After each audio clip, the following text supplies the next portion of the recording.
Tompoko lahy sy tompoko vavy faly miarahaba antsika jiaby manaraka an'ity chaîne ity aty am-pianarana dia mbola entaniko kely foana ianareo iabony ny chaîne youtube-ntsika ary azadino ny mametraka ny commentaire sy ny zavatra hafa ohatrohatran'izany.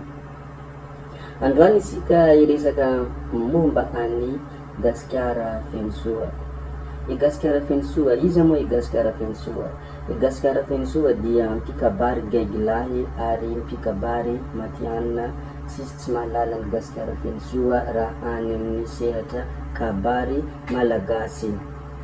I gasikara fenosoa koa dia anisan'ny tily ao amin'ny vikiviky manantena ary tsy mahafantatra ny gasikara fenosoa raha any amin'ny tily.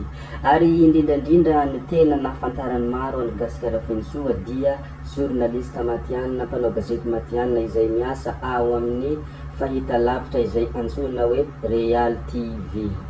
Ny antony iresafantsika gasikara fenosoa androany dia tsy inona akory fa iaraha-malala ary tsy azo hodintsika ny vaovao malaza androany alatsinainy 1 Desambra 2023 androany izao.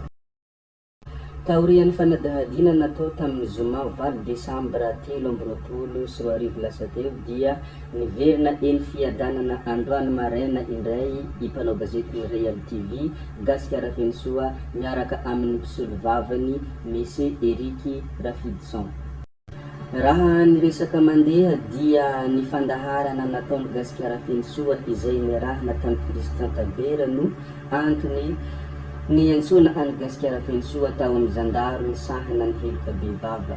Raha fintinina dia niantso ny miaramila handray andraikitra manoloana ny zava-misy ankehitriny i Christian Tabera izay vahin'ny gasikara fenosoa tao amin'ny fandaharana l'invité du jour.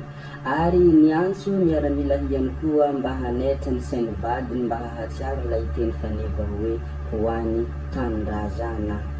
Mampahery amin'ny gasikara fenosoa isika rehetra zay fa andrasantsika ny toriny We are with you bro, masina ny tanindrazana Madagasikara tsy maintsy mandroso zay fa veloma vetivety ary ety ampamaranina dia mbola entaniko kely foana ianareo iabony amin'ny chaîne youtube ary azadino ny mametraka comments sy ny zavatra hafa ohatrohatran'izany zay fa bye bye atsika jiaby da be we yeah.